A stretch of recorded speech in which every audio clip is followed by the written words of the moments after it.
Your Excellency, thank you for taking time off of your busy schedule to be with us on Green Spaces, and welcome to our audiences. My name is Tinevimbo Chibagidi, and today on Green Spaces, we're going to unpack some of the tech homes from the State of the Nation address. But before we delve any further, Your Excellency, allow me to congratulate you on your re-election as the President of the Republic of Zimbabwe. Hayi tositendeswa nditi takavimbisa tikati vyesu ticharakashawana handiti makona takarakashawana ende vye kwatakienda kumberi takuda kuti tigadzire nyika yedu tivake nyika yedu handiti vanhu vaone kurya vaone kufara vachitambarara munyika yerifa handiti Aiwa, tinoti makorokoto shumba. Mr. President, given your re-election, pachishona vanoti dzokororo inosimba, but there's so many things that could have gone better during the recently held August 23 general elections. You had promised a violent-free elections, but there's so many reports of fuzz and even voter harassment. What really happened? Wataura zvedzokororo ine simba handiti chero mumba chaimo handitika dzokororo ine simba kaidzokorora baba mudzokororo asai ganitaure nyaya wataura isu somusangana hatina patakawa kana patakaona handiti pachikwaihwarwa bwendo kuno it was very peaceful. I'm told kuti peace was reigning supreme. Ndofunga ukaona vane vakavhiringwa inhubu handiti kwose pane nhubu pose nhubu dzorangwa vezvekutaura zvifasa hai taingo zvima zvichitauko vanhu vaitawo basa ravo isichiona vachitawo asi hapana patingautaura kuti isu takaisa ruoko gwedu pezviri. I was a competitor, remember, handiti taikombitawo ndopandawati wawina ndasvery happy about it. Okay, saka imi muri kuti vefaz ava zvanga zvisinei nemusangano wenyu makangohwa nezvavo asi zvanga zvisinei nemusangano weZANU-PF. Ndatini ndaive competitor handiti ndopandai ndikafara saka hai sakompetitor handozivsvikiti handozva kuti ndikuvhotegwa ndozvatakafotegwa navanhu. Aiwa, tinotenda, Mr. President. However, after your re-election and your appointment of the new cabinet, your new cabinet has faced so much scrutiny with allegations of the majority of the people in the cabinet being your cronies, and that the cabinet reeks of nepotism. In your State of the Nation address, mukuru wenyika mati zvona kune simbi dzebasa dzamakaisa mucabinet menyu. Do these people have proven records that can give Zimbabweans a little bit of hope to hold on to in your new term? Ganitaure wataura nyaya scrutiny handiti handinyanya kubatsirwa nescrutiny nokuti ndini ndikutonga handiti and here I am the appointing authority. Kurava kuti vanhu ivava ndaona vakakodzera kuti vachashanda vachienda mberi handiti iwe ungati here musi wavawanikwa ona murume wako chiri chifupifupi kuti hai uyu murume haasi anogona basa nori chifupi ndozikutaona handiti vape mukana wakusevenza kana vatadza todzinga toisawa asi hai isimbi zvipanera handiti vemakavona maappointment taita nechi nemaqualifications makaona kumari tikatsvaka vanhu vanoziva mari handiti vakamboenda kuamerica vetinaye masanctions vanogona kuti adzinge nokuabhasta handiti makaona mafinance yedu handiti vose vakabva mhiri vakadza mhiri hatingatori munhu papapanika toda kukaenda mhiri anoziva kuti inonzvengwa sei inovandiwa sei sanction aroya saka hai ndozvitikatezvo handiti vekuna environment makaona tourism makaona tiisa zvipaturo zvebasa teda kupromota domestic tourism.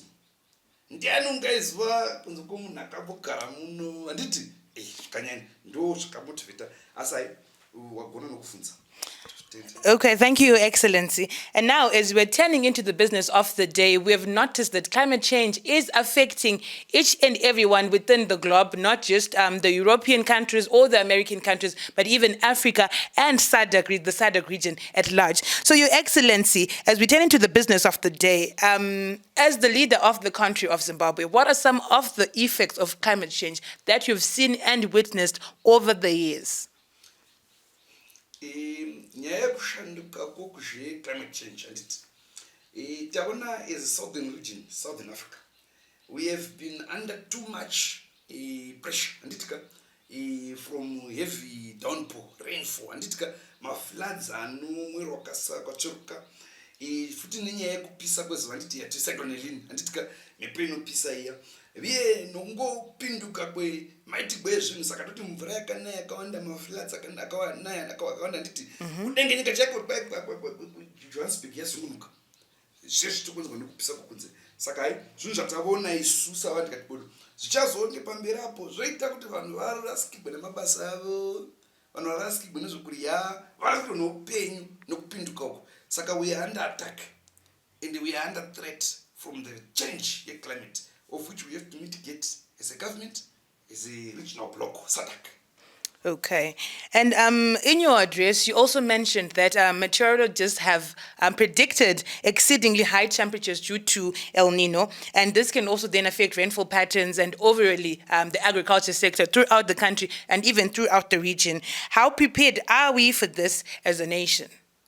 Takatsuna tine pfumvudza noiziva pfumvudza ina nditi isi tiri kuti vanhu vanohya zvakawanda nokuti patoti chero donhe chero donhe chero donhe kuroti mvura paichauya paya ichamwa handiti yamwa yobva yapa zvokurya kuchirimwa ichocho pochiri handiti pana kuti torima zvakawanda youya mhepo saka ipfumvudza ndoyati kuti yakatungamira yakadondeka kumberi kuti zvinake. Okay. Saka Pfumvudza, do you think, as your assumption, not what we've seen in the media, not what reporters have said or analysts have said, do you think that Pfumvudza, in your previous term, yakashanda, and in the next term also, you've mentioned that tuku continue nayo, do you think that it's going to do better than what it did in your previous term?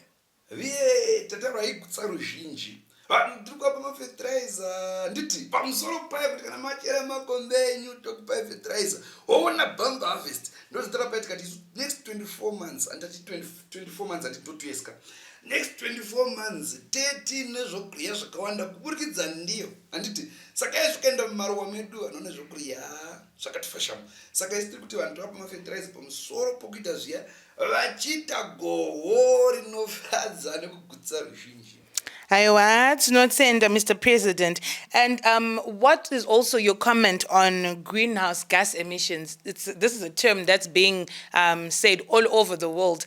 So what's your comment on greenhouse gas emissions? Zimbabwe will see reduced greenhouse gas emissions and it will cap to 44.7 million tons of carbon dioxide emissions by 2030. Yatakarwa 30 chipoya anditi viye taakustreamline magender issues munyaya idzodzi anditi kuti zvibalance zvifamba zvakanaka ende viye dai isiri nhau yamasanction amoziva imi kuti ari kukanganisa nyika kuti inde mberi dai zvinyika yedu iri pamberi iri shining beacon in the region kurati yezvikarenzi yedu yakasimba zvokuti heki asi munyaya yamasanctions hatizvioni handiti iyo zvimaba zvatiri kuita zvinhu zvakanaka asi nyaya yamasanctions hatizvioni handiti sakai ipapo totina nomubvunzo wenyu tiri mugwara rakanaka. Okay, the president has said that our country will see the curbing of greenhouse gas emissions to 44.7 million tons of carbon dioxide by the year 2030. And they're also saying that there's the involvement of gender. That means both women and the youth and men are also going to be involved in this, in climate justice, and seeing to it that as a nation of Zimbabwe, we're curbing the effects of climate change. And in the end, we don't get to suffer the effects of climate change. Back to your cabinet, Mr. President, you have Mangaliso Ndlovu as the Minister of Environment, Climate and Wildlife. How best is your government going to address issues to do with climate financing and the just transition? Bearing in mind that when it comes to climate financing, as the southern regions, we should actually be having the European and the American nations financing us as we're the least emitters of these greenhouse gases. But as your government, how are you going to address the issues of climate financing and the just transition? Ndo pandareva paya ndikati iye Mangaliso ndo basa rake kumanya achindotsvaga nditi kuti vaviye vati tibatsirane kugwa nayo climate change handiti asi nyaya ndotapara yamasanctions yati kune dzimwe nzvimbo dzoti tinde chindotsvaga vane vofunga kuti yakutsvakwa zvimwe isanhiri yeclimate justice climate yawataura yefinancing handiti ai iye mukomana tamudzora handiti kana kuti kavona kuenda kwapfuura handiti waifamba nemo achiita zvinde mberi nokuti iye zvikatara temu yabvai hatisani taita great improvement nestrides paclimate change fighting tina minister yeyu ndosaka tamudzora handiti vetamupa mandate yekuti iye zvaakumanya nayo environment achimanya nayo kuigadzira kuti zvakanaka saka hai nyaya wataura yefinancing inyaya yakanaka ndafara kuti waisimudza ende viye inyaya yekuti yezvawaitaura yakunotaurwa handiti tagara mukabinet hai wakataura musikana nyaya yefinancing mamapapi handiti tichautevera viye muwatsvakawo muwagarisa pano muwafunza. All right. I'm sure my producer and the crew behind the scenes have heard the request from the president that we can also bring Mangaliso Ndlovu to us, or to also give us an update, or rather the roadmap that they have as a ministry on how best they plan to address climate financing and also the just transition. Mr. President, I don't know if you can relate to the next topic, because I'm sure State House gets. But however, due to the effects of climate change, ZESA and the relevant ministry, which is the Ministry of Energy, claim that there's low rainfall, which then affects power. So how best are you going to tackle this with regards to renewable energy, seeing to it that and even as a region, how best are you going to tackle things like solar and other things which are to do with renewable energy? Takameke tamboita maprojects handiti makangoona kuti yakaenda yoga kubanda yachaitaura yakaenda yoga handiti takatibvisa yakawanda kati aichitema solar park handiti wakariya mari kaenda tikabhatisa futi tikaona kuenda kukoti kai tisi takareshwa saka yezvi musecond term yedu toda kuti timanye nenyaya yamagetsi ezuva redu yezvirobanda ropisa rovateyo handiti ndopatikuti solar toda kuharvesta handiti kuti yezvi tikaenda rengi yoga moona achaenda masola pamusoro handiti vanhu vachikohwa magetsi avo ezuva tataura neve-energy tohwa kuti vakazvifunga sei handiti vataura kuti ndada kumirira ndisa ndataura ini takuona mapulani avo kana vasina mapulani anenge angwa todzinga handiti kana vasanoza kuti zuva roda ukohwa todzinga wange tikavhura 7 and 8 handiti asi kupisa ko kune disaster kuenvironment saka toda kuti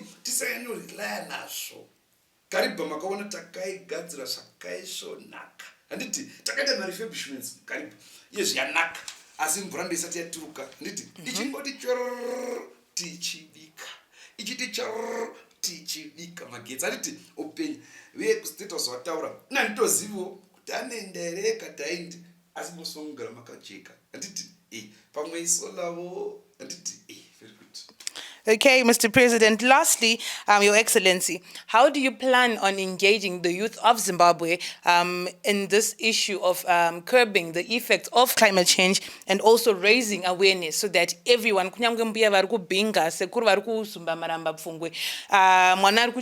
get to know about climate change, how it's affecting them in their daily lives, and also just raise awareness in the nation? Vechidiki vanofarira zvezvetechnology handiti vanoda technology saka yezvichaita kuchamanya nenhau yekuti timboita awareness handiti kubudisa namaprograms anenge enyiwa handiti kuudza vanhu zvakanakira solar kuudza vanhu zvakanakira handiti kusatema miti zvakanakira kurima zvakanaka nokuti climate change mafactors aiswa nemumaruwa anobva mukurima handiko kurima mujinga mogwizi handiti nechikorokosa chikashata futi handiti environment degradation saka izvitandosaka takazoti matisi naminus atakavaformalize handiti kurova kuti patopinda izvi patiri kupinda ipapapo takuinda chitaura kuti wakaiwa nani ipapa ipa handiti wakaiwa nani apa ipa handiti vaya vane vachivhuna mutemo tewabata kusvika vatitasa tiinavo saka izvi environment yedu chinhu chikuru chatiri kumanya nacho handiti viye tida kuti vadiki vari mumaruva trainwe how to harvest solar energy handiti kuti yezvi kana muri munharaunda yemhondorongezi toita here munda wamasola vachishandamo vana vemo vachisa magetsi munharaunda yavo izvi tinoda kuti zviitike. Okay, thank you, Mr. President. And once again, would like to say congratulations on your re-election. In your next term, we hope to see that you'll bear fruits and put your country first. There you have it. Our president was giving us a roadmap on the plans that he has in the new term to curb the effects of climate change and also raise awareness in the nation, bringing on together the youth and women so that as a nation we fight together and we fight the effects of climate change and also raise awareness. Maybe we're going to be lucky in the next episodes to be bringing in the finance minister Mthuli Ncube and his deputy Kudamu Mnangagwa, and even Mangaliso Ndlovu, who is the minister of environment, and they'll tell us how the finance ministry is going to finance the Ministry of Environment in the roadmap to curb the effects of climate change for a just transition and climate financing. The program was Green Spaces, and my name is Tinebimbo Chibagidi. Until next time, it's goodbye for now.